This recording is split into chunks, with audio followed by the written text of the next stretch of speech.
Hello friends, welcome to my channel. இன்றைக்கி நம்ம சேனலில் என்ன பார்க்குறோம் அப்படின்னா, கார்த்திகை மாதத்தோட முதல் வெள்ளிக்கிழமை நம்ம வீட்டில் மகாலட்சுமி பூஜை பண்ணியிருந்தேன். அதை தான் இன்றைக்கி உங்கள் கூட ஷேர் பண்ணிக்க போகிறேன். நம்ம சேனலை ஃபஸ்ட் டைம் பார்க்குறீங்கன்னா சப்ஸ்கிரைப் பண்ணி சப்போர்ட் பண்ணுங்கள். இவ்வளோ நாளாக சப்ஸ்கிரைப் பண்ணி சப்போர்ட் பண்ணிட்டு இருக்க அத்தனை பேத்துக்கும் ரொம்ப ரொம்ப தேங்க்ஸுங்க. வாங்க இப்போ வந்து நம்ம வீடியோக்குள்ளே போயிடலாம். வீடியோ பார்க்குறதுக்கு முன்னாடி ஒரு லைக் கொடுத்து பார்க்குறதுக்கு ஸ்டார்ட் பண்ணுங்கள். நீங்கள் கொடுக்குற ஒவ்வொரு லைக்கும் அடுத்தடுத்த வீடியோஸ் போடுறதுக்கு எனக்கு மோட்டிவேஷனலாக இருக்கும். நான் வந்து இன்றைக்கி பூஜை சாயந்தரமாக தாங்க பண்ணியிருந்தேன். காலையில் வந்து பண்ணுறதுக்கு டைம் இல்லை. குடோனில் கொஞ்சம் வேலை இருந்தது, அதனால் குடோனில் போய் சாமி கும்பிட்டு அதுக்கப்புறமா சாயந்தரமாக தான் வந்து பண்ணியிருந்தேன். நம்ம வீடியோஸ் பார்க்குறவங்களுக்கு தெரியும், வாரமான வெள்ளிக்கிழமை அப்படின்னா அடுப்புக்கு மேடையில் இந்த மாதிரி நான் வந்து ஸ்வஸ்திக் பொட்டு வைப்பேன் அப்படிங்கிறது.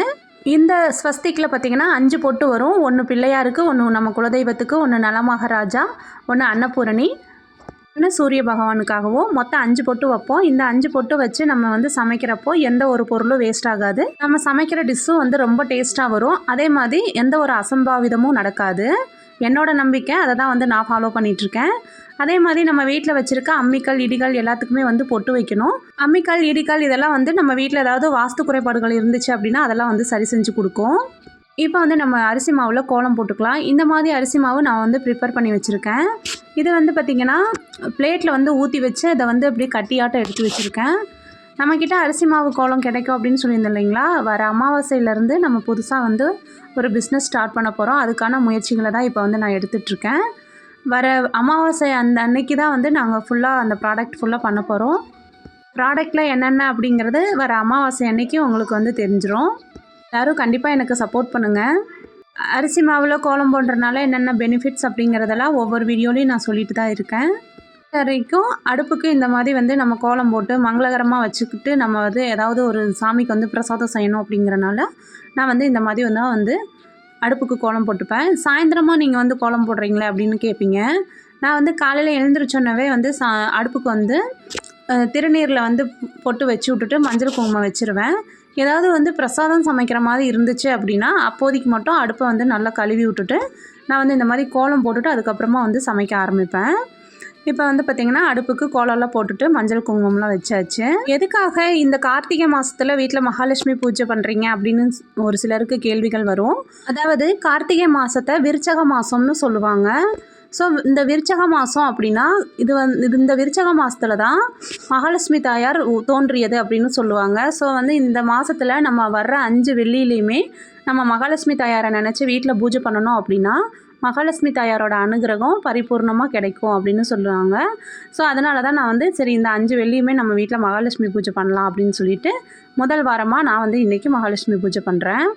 ஏற்கனவே மகாலட்சுமி பூஜை எப்படி பண்ணணும் அப்படிங்கிறத டீட்டெயிலாக வந்து வீடியோ கொடுத்துருக்கேன். அதையும் வேணும்னா அந்த வீடியோட லிங்க்கும் வந்து உங்களுக்கு டிஸ்கிரிப்ஷனில் கொடுக்குறேன், வேணுங்கிறவங்க அதையும் வந்து பாருங்கள். இப்போ வந்து நம்ம நிலவாசலுக்கு பொட்டு வச்சுக்கலாம். எப்போவுமே மகாலட்சுமி தாயாரை நம்ம வந்து ரொம்ப ஒரு மங்களகரமாக வீடு வச்சுருக்கணும். நம்ம வீடு ரொம்ப மங்களகரமாக இருந்தாலே மகாலட்சுமி தாயார் நம்ம வீட்டுக்கு நம்ம கூப்பிடாமலே வருவாங்க அப்படின்னு சொல்லுவாங்க. அதனால் வந்து அவங்கள வரவேற்கிற விதமாக நான் என்னோடய நம்பிக்கை, நம்ம ஒரு பூஜை பண்ணுறோம் அப்படின்னா அந்த பூஜையை முழு மனசோடு பண்ணணும். இப்போ ஒரு தெய்வத்துக்கு பண்ணுறோம் அப்படின்னா அந்த தெய்வம் நம்ம வீட்டுக்கு வருவாங்க, நம்மளுக்கு பரிபூர்ண அருள் கொடுப்பாங்க அப்படிங்கிறது என்னோடய நம்பிக்கை. அதனால் எனக்கு தெரிஞ்ச அளவு எவ்வளோக்கு எவ்வளோ வீட்டை மங்களகரமாக வைக்க முடியுமோ அந்த அளவுக்கு வந்து மங்களகரமாக வச்சுக்குவேன். நிலவாசலுக்கு மஞ்சள் குங்குமம் வச்சுட்டு அதுக்கப்புறம் துளசி செடி வச்சுருக்கேன் இல்லைங்களா, அதுலேயே வந்து மஞ்சள் குங்குமம் இப்போ வந்து நம்ம வச்சுக்கலாம். துளசி செடி நல்லா தனைஞ்சிருந்துச்சுங்க. இப்போ வந்து பார்த்திங்கன்னா கொஞ்சம் நல்லா பெருசாகவும் ஃபுல்லாக வந்து அதோட இலையெல்லாம் வந்து காஞ்சு கொட்டிருச்சு. துளசி செடி வந்து கொஞ்சம் நல்லா வளர்ந்துருது. அதுக்கப்புறம் பார்த்திங்கன்னா ஃபுல்லாக இந்த மாதிரி ஆயிடுது. ஆனால் வந்து அந்த விதை விழுகிற இடத்துலையும் மறுபடியும் வேறு துளசி செடி முளைக்க மாட்டேங்குது. ரொம்ப கஷ்டமாக இருக்குது. இந்த மாதிரி தான் எல்லோரும் ஃபேஸ் பண்ணுறீங்களா எப்படின்னு எனக்கு தெரியல. எனக்கு வந்து தெரிஞ்சால் நீங்கள் வந்து கமெண்ட்ஸில் சொல்லுங்கள். இது வந்து நான் மறுபடியும் வந்து இது ரொம்ப இலை கம்மியாயிடுச்சு அப்படின்னா ஒரு புது செடி வந்து வாங்கிட்டு வந்து வைக்கிற மாதிரி இருக்குது. இதுக்கு என்ன பண்ணுறதுனே எனக்கு தெரியல. ஆனால் வந்து வீட்டுக்கு முன்னாடி துளசி வைக்கணும் அப்படிங்கிறதுக்காக நான் வந்து வீட்டுக்கு முன்னாடி துளசி வச்சுருக்கேன். துளசி செடி வீட்டில் இருக்கிறது அப்படிங்கிறது வீட்டுக்கு வந்து ஒரு நல்ல ஒரு பாசிட்டிவ் வைப்ரேஷனை கொடுக்கும். நெகட்டிவ் வைப்ரேஷன் அப்படிங்கிறது வீட்டுக்கு உள்ளே வரக்கூடாது நம்மளுக்கு. அதனால தான் வந்து துளசி செடியை வைக்கிறது. துளசி செடியில் விளக்கு ஏற்றுறது எப்போவுமே நெய் விளக்கு தாங்க ஏற்றணும். எண்ணெயில் விளக்கு ஏற்றுறீங்க அப்படின்னா எண்ணெயில் விளக்கேற்றுறத வந்து ஸ்டாப் பண்ணிவிட்டு இனிமேல் நெய்யில் வந்து விளக்கேற்றுங்க. எங்களால் நெய் வாங்க முடியலை அப்படின்னா நல்லெண்ணெயை வந்து ஊற்றிட்டு அதில் வந்து ஒரு 2 ட்ராப்பாவது வந்து நெய் விட்டு விளக்கேற்றுங்க. இப்போ வந்து ஒரு குட்டி கதை ஒன்று பார்க்கலாங்களா? ஒரு அரசனுக்கு நைட்டு கனவு வருது. தன்னோட பல்லெல்லாம் ஃபுல்லாக வந்து கொட்டி போகிற மாதிரி கனவு வருது. உடனே அந்த அரசன் பயந்துக்கிட்டு காலையில் வந்து ஜோதிடர்களெல்லாம் வர சொல்கிறாங்க. அதில் ஒரு ஜோதிடர் வந்து ஓலைச்சுவடி எல்லாம் பிரட்டி பார்த்துட்டு சொல்கிறாங்க, இதுக்கான காரணம் உங்களுக்கு முன்னாடியே உங்களோட சொந்த பந்தம் உங்கள் மனைவி எல்லாமே வந்து இறந்து போயிடுவாங்க அப்படின்னு சொல்கிறாங்க. உடனே வந்து அரசன் பார்த்திங்கன்னா கோவப்பட்டு அந்த ஜோதிடரை சிறையில் அடைக்க சொல்லிடுறாங்க. மறுபடியும் வந்து மனசு கேட்காம இன்னொரு ஜோதிடரை வந்து கூப்பிட்றாங்க. இந்த ஜோதிடர் சொல்கிறாரு, அரசே நீங்கள் வந்து ரொம்ப நாளைக்கு உங்கள் மனைவி மக்களோட நீங்கள் வந்து ரொம்ப நாளைக்கு அவங்களோட ஆயுசோடு நீங்கள் ரொம்ப நாளைக்கு இருப்பீங்க அப்படின்னு வந்து சொல்கிறாங்க. இதில் வந்து பார்த்திங்கன்னா சொன்ன வார்த்தைகள் என்னமோ ஒன்று தான், ஆனால் வந்து அதை பயன்படுத்தின விதம் தான் வந்து வேறு மாதிரி இருந்தது.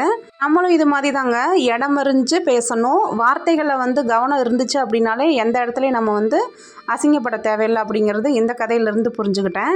அதாவது இப்போ வந்து ஒருத்தரை திட்டுறோம் அப்படின்னா மாடு மாடு அப்படின்னு சொல்லி திட்டுவோம். அதுக்கு பதிலாக பசு அப்படின்னு சொல்லி பாருங்களேன், அவங்களுக்கும் கோபம் வராது. அதாவது வார்த்தைகள் என்னமோ ஒன்று தான், ஆனால் வந்து அதை சொல்கிற விதங்கள் தான் வேறு மாதிரி இருந்தது. ஸோ வந்து இதை தான் நான் வந்து இந்த கதையிலேருந்து புரிஞ்சுக்கிட்டேன். கதை எப்படி இருந்துச்சு அப்படின்ட்டு கண்டிப்பாக வந்து நீங்கள் வந்து கமெண்ட்ஸில் சொல்லுங்கள். இல்லை அப்படின்னா ஒரு ரெட் ஹார்ட் கொடுங்க, அதை வச்சு நான் தெரிஞ்சுக்கிறேன். இப்போ வந்து கோலம்லாம் போட்டாச்சு. இன்றைக்கி மகாலட்சுமி பூஜை பண்ணுறேன் அப்படிங்கிறனால கலர் கோலம் போடலாம். ஏன்னா மகாலட்சுமிக்கு வந்து கலர் கோலம் அப்படின்னா ரொம்ப பிரியம் இல்லைங்களா? அதனால் வந்து நான் இன்றைக்கி கலர் கோலம் தான் வந்து போட்டிருக்கேன். என்கிட்ட ஒருத்தர் வந்து கேட்டாங்க, அவங்க வந்து எங்கள் ரிலேட்டிவ் தான். ரீசெண்டாக வந்து எங்கள் வீட்டுக்கு வந்திருந்தாங்க. அவங்க வந்து கேட்டிருந்தாங்க, எதுக்காக வீடு ஃபுல்லாக இப்படி செடியை வச்சுருக்க அப்படின்னு வந்து கேட்டாங்க. அதாவது வீடு ஃபுல்லாக அப்படின்னா வீட்டுக்குள்ளே ஃபுல்லாக நான் மணி பிளான்ட் வந்து வச்சுருக்கேன். எல்லா ரூம்லேயுமே வந்து வச்சுருக்கேன். அது வந்து அவங்க வந்து எதுக்காக அவங்களுக்கு புரியலையாட்டிருக்குது. இது வந்து எதுக்காக வச்சுருக்க, அழகுக்கு வச்சுருக்கிறியா அப்படின்னு வந்து கேட்டாங்க. மணி பிளான்ட் அப்படிங்கிறது அழகுக்கு வைக்கிறோம் அப்படின்னு தான் நிறைய பேர் நினைக்கிறாங்க. ஆனால் வந்து அதில் இருக்கிற ஒரு முக்கியத்துவம் தெரிஞ்சிச்சு அப்படின்னா, அதாவது அதோட மகத்துவம் தெரிஞ்சிச்சு அப்படின்னா கண்டிப்பாக எல்லார் வீடுகள்லையுமே வந்து மணி பிளான்ட் வைப்பாங்க. மணி பிளான்ட் அப்படிங்கிறது வீட்டுக்குள்ளே வைக்கிறோம் அப்படின்னா ஆக்சிஜனை வந்து சுத்திகரித்து கொடுக்கும். ஸோ வந்து நல்ல ஒரு ஆக்சிஜன் நம்மளுக்கு வந்து கிடைக்கும். நம்மளுக்கு வந்து இதனால் சுவாசிக்கிறதுல எந்த ஒரு பிரச்சனையும் வராது. ஸோ அதனால தான் வந்து மணி பிளான்ட் வந்து வீட்டுக்குள்ளே வைக்கிறது. அதே மாதிரி இது வந்து நிழலில் வளரக்கூடியதுனால வீட்டுக்குள்ளே வைக்கிறப்போ நம்மளே அறியாமையே அதை பார்க்குறப்போ ஒரு பாசிட்டிவிட்டி வந்து க்ரியேட்டிவ் ஆகும். ஸோ அதனால தான் வந்து மணி பிளான்ட் நான் வச்சுருக்கேன். நம்ம வந்து அதை பார்க்குறப்போ ஒரு க்ரீனிஷாக இருக்குது இல்லைங்களா? அதாவது ஒரு பச்சை கலர் அப்படின்னாலே அது வந்து பாசிட்டிவை வந்து இன்க்ரீஸ் பண்ணி கொடுக்கும். அதை வந்து நம்ம கண்ணில் படுற இடம் பூரா நம்ம வச்சுருக்கோம் அப்படின்னாலே நம்மளே அறியாமலேயே நம்மளுக்கு வந்து ஒரு நேர்மறையான எண்ணங்கள் நம்ம மனசுக்குள்ளே இருக்கும். ஸோ அதுக்காக தான் வந்து மணி பிளான்ட் வளர்க்குறது. அதுவும் இல்லாமல் மணி பிளான்ட் வளர்த்தா காசு வருமா அப்படிங்கிற மாதிரியும் வந்து ஒரு சிலரோட கேள்விகள் இருந்துச்சு. அதுவும் வந்து என்கிட்ட வந்தவங்களே தான், அதாவது எங்கள் வீட்டுக்கு வந்தவங்களே தான் கேட்டாங்க, மணி பிளான்ட் வளர்த்தா காசு வரும்னு சொல்கிறாங்களே அது உண்மையா அப்படின்னு வந்து கேட்டிருந்தாங்க. அதாவது மணி பிளான்ட் வளர்த்தா காசு வருமா வராதா அப்படிங்கிறது தெரில, அந்த இடத்துல ஒரு பாசிட்டிவிட்டி க்ரியேட் ஆகுது அப்படிங்கிறது மட்டும் எனக்கு தெரிஞ்சுது. இப்போ வந்து மகாலட்சுமி கலசம் வந்து வச்சுக்கலாம். அஷ்டலக்ஷ்மி செம்பில் பன்னீர் ஊற்றிருக்கேன். அதில் வந்து தன ஆகர்ஷண பொடி நம்ம வந்து ப்ரிப்பேர் பண்ணி வச்சுருக்கோம் இல்லைங்களா, அதை வச்சுட்டு தேங்காயில் மஞ்சள் தடவி வச்சுருக்கேன். 8 மாந்தலை வச்சு கலசம் வந்து ரெடி பண்ணியாச்சு. இந்த கலசம் வைக்கிறதுக்கு அடியில் ஒரு பிளேட்டில் பச்சரிசி நிரப்பி அதுக்கு மேலே நம்ம வந்து தயாரித்து வச்சுருந்த அந்த கலசத்தை வந்து வச்சுருக்கேன். அதுக்கப்புறம் மகாலட்சுமி அம்மன் அலங்கார பிரியை அப்படிங்கிறனால அவங்களுக்கு ஒரு வஸ்திரம் சாத்தி நம்மக்கிட்ட இருக்க தங்க நகைகளை வந்து நம்ம போட்டு விடலாம். தங்க நகைகள் இல்லை அப்படின்னா ஏதாவது ஒரு ஜுவல்ஸ் கூட நம்ம போட்டு விடலாம். இப்போ வந்து நம்ம வீட்டில் நிலவாசலில் விளக்கேற்றிக்கலாம். முதல்ல வந்து துளசி செடிக்கிட்ட விளக்கேற்றிருக்கேன். அதுக்கப்புறமா வந்து நிலவாசலில் 2 பக்கமும் வந்து விளக்கேற்றிக்கலாம். விளக்கேற்றுறப்ப செல்வ வளம் பெருக வேண்டும், நோய் நொடி அகல வேண்டும், கடன் தொல்லை தீர வேண்டும்னு சொல்லி விளக்கேற்றுங்க. எப்போவுமே நிலவாசலில் விளக்கேற்றிட்டு அதுக்கப்புறமா தான் நம்ம வந்து வீட்டுக்குள்ளே விளக்கேற்றணும். அதே மாதிரி நிலவாசலில் விளக்கு ஏற்றி வச்சுட்டு ஒரு சாம்பிராணியை வந்து ஏற்றி நம்ம நிலவாசலுக்கு பக்கத்தில் வச்சிட்டோம் அப்படின்னா அந்த வாசனைகள் நம்மளுக்குள்ளே அப்படியே வீட்டுக்குள்ளே ஒரு நல்ல ஒரு பாசிட்டிவ் எனர்ஜி வந்து க்ரியேட் பண்ணி கொடுக்கும். இப்போ வந்து நம்ம வீட்டுக்குள்ளேயே வந்து விளக்கேற்றி வச்சிடலாம். லட்சுமி அம்மனுக்கு முன்னாடி ஸ்வஸ்திக் வரைஞ்சிருக்கேன் அரிசி மாவில். இந்த ஸ்வஸ்திக்கு மேலே ஒரு பிளேட்டில் நான் வந்து அஷ்டலக்ஷ்மி விளக்கு வச்சு அதில் வந்து நான் விளக்கேற்றி வச்சுருக்கேன். அதுக்கப்புறம் 2 வெள்ளி விளக்கேற்றி வச்சுருக்கேன். மேலே முருகன் கிட்ட ஒரு வெத்தலை தீபமும் குபேரன் கிட்ட இங்கே வந்து குபேர தீபமும் ஏற்றி வச்சுருக்கேன். தீபம் வந்து ஏற்றி வச்சுருக்கேன். 3 தேவியர்களை நினச்சி 3 தீபம் வந்து நான் ஏற்றி வச்சுருக்கேன். மகாலட்சுமி அம்மனுக்கு ஒரு தீபம், சரஸ்வதி அம்மனுக்கு ஒரு தீபம், ஓம் சக்தி அம்மனுக்கு ஒரு தீபம். ஸோ வந்து 3 தீபம் நான் வந்து ஏற்றிருக்கேன். இப்போ வந்து தீபம்லாம் வந்து காமிச்சிடலாம். அதே மாதிரி மகாலட்சுமி அம்மன் பார்த்திங்கன்னா சாம்பிராணி வாசகி. அதனால் வந்து அவங்க வரணும் அப்படின்னா சாம்பிராணி புகையை வந்து வீடு ஃபுல்லாக போட்டு விடணும். அப்போ வந்து அந்த சாம்பிராணி வாசத்துக்கே அவங்க வந்து வீட்டுக்கு வருவாங்க அப்படின்னும் சொல்லுவாங்க. நம்ம வீடை ஃபுல்லாக மங்களகரமாக வச்சுக்கிட்டு அம்மா வாங்கம்மா அப்படின்னு கூப்பிட்டாலே அந்த அம்மா வந்துடுவாங்க. எதையுமே ஒரு நம்பிக்கையோடு செஞ்சோம் அப்படின்னா கண்டிப்பாக அது வந்து ஒரு பலன் இருக்குது. நம்பிக்கை இல்லாமல் வருவாங்களா வரமாட்டாங்களா நம்ம டெஸ்ட் பண்ணி பார்க்கலாம் அப்படின்னு நினச்சா கண்டிப்பாக வந்து எந்த ஒரு செயலுமே நடக்காது. என்னையை பொறுத்த வரைக்கும் நான் பண்ணுற பூஜையில் எனக்கு வந்து பரிபூர்ண அருள் கிடைக்கும் அப்படிங்கிறது என்னோட 100% இல்லைங்க, 200% நம்பிக்கை. நான் வந்து பண்ண பூஜைக்கு எனக்கு வந்து கண்டிப்பாக ஒரு நல்ல பலன் அந்த அம்மன் எனக்கு கொடுப்பாங்க அப்படிங்கிறதுனால நான் வந்து ஒரு முழு மனசாக இன்றைக்கி வந்து பூஜை பண்ணியிருக்கேன்.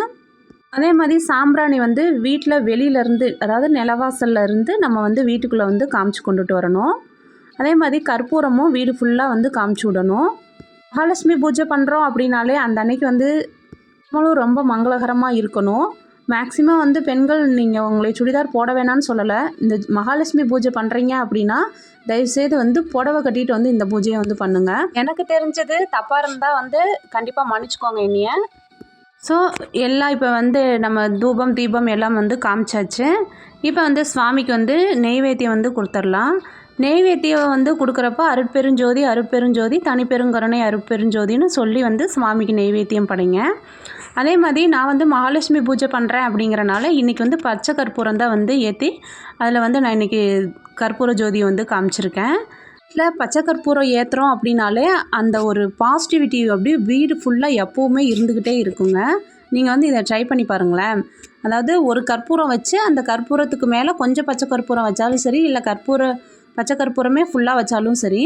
இப்போ வந்து சுவாமிக்கு வந்து நம்ம அச்சதை கலந்துக்கலாம். நான் வந்து துளசி, கொஞ்சம் வந்து செவந்திப்பூ, அதுக்கப்புறம் கொஞ்சம் பச்சரிசி 3ஐயும் வந்து அச்சதையாக கலந்து அம்மனுக்கு வந்து இன்றைக்கி போற்றி வந்து சொல்லியிருந்தேன். 21 மகாலட்சுமி போற்றி வந்து நான் இன்றைக்கி சொல்லியிருந்தேன். இன்றைக்கி சுவாமிக்கு நெய்வேத்தியமாக என்னென்ன வச்சுருந்தேன்னு பார்த்தீங்கன்னா, மாம்பழம், கொய்யாப்பழம், வாழைப்பழம், அதுக்கப்புறம் வந்து பொட்டுக்கல்லையும் நாட்டு சர்க்கரையும் வச்சுருந்தேன். பாலில் ஏலக்காவும் சர்க்கரையும் மிக்ஸ் பண்ணி வச்சுருந்தேன். இன்றைக்கி வந்து இது மட்டும்தான் என்னால் வந்து நெய்வேத்தியமாக வைக்க முடிஞ்சுது. இன்றைக்கி வந்து ஏதாவது பிரசாதம் செய்யலான்னு பார்த்தேன். பட் பிரசாதம் செய்கிற அளவுக்கு எனக்கு இன்றைக்கி டைம் இல்லை. அதனால் நான் வந்து இன்றைக்கி எந்த ஒரு பிரசாதமும் செய்யலை. ஸோ அடுத்த வாரம் ஏதாவது ஒரு பிரசாதம் நம்ம வந்து செஞ்சு வைக்கலாம். அதனால் முடிஞ்ச அளவுக்கு நம்ம செய்யலாங்க. மனசார நம்ம வந்து என்ன பண்ணாலும் சாமி வந்து ஏற்றுக்குப்பாங்க. இப்போ வந்து பூஜையெல்லாம் ஃபுல்லாக வந்து நான் முடிச்சிட்டேன். அதே மாதிரி நம்ம சாமி கும்பிட்றப்போ பார்த்திங்கன்னா கீழே வந்து உட்காந்து சாமி கும்பிடக்கூடாது. ஏதாவது ஒரு விரிப்பு அல்லது ஏதாவது ஒரு மணப்பலகை ஒன்று வாங்கி வச்சுக்கோங்க. அதில் உட்காந்து தான் நம்ம வந்து சாமி கும்பிடணும். இப்போ சுவாமி எல்லாம் கும்பிட்டு முடிச்சாச்சு. இப்போ நம்ம வீட்டோட ஃபைனல் லுக் எப்படி இருக்குன்ட்டு பார்க்கலாம். நிலவாசலில் இந்த மாதிரி தாங்க இருக்குது. நிலவாசலில் நம்ம எப்போவுமே வந்து நம்மளால் முடிஞ்ச அளவுக்கு மங்களகரமாக எந்த அளவுக்கு உங்களால் முடியுதோ அந்த அளவுக்கு மங்களகரமாக வச்சுக்கோங்க. இதை வந்து என்னடா இவங்க திருப்பி திருப்பி சொல்கிறாங்க அப்படின்னு நினைக்காதீங்க. மாந்தலை கொஞ்சம் மீதி இருந்தது, அதை வந்து எடுத்துகிட்டு வந்து அந்த உருளியில் வச்சுட்டேன். உருளி வந்து பாருங்கள் ரொம்ப அழகாக தெரிஞ்சுது.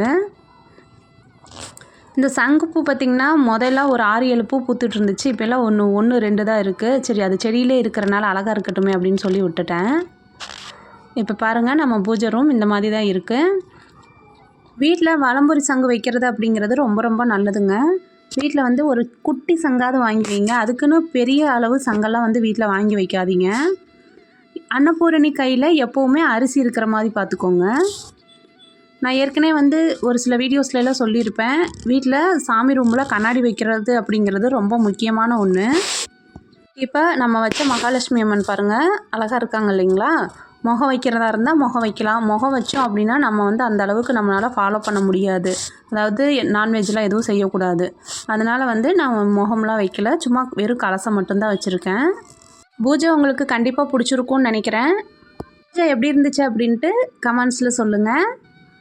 நம்ம சேனலில் ஃபஸ்ட் டைம் பார்க்குறீங்கன்னா சப்ஸ்கிரைப் பண்ணி சப்போர்ட் பண்ணுங்கள். வீடியோ பிடிச்சிருந்துச்சு அப்படின்னா உங்கள் ஃப்ரெண்ட்ஸ் அண்ட் ரிலேட்டிவ் கூட ஷேர் பண்ணிக்கோங்க. தேங்க்ஸ் ஃபார் வாட்சிங்.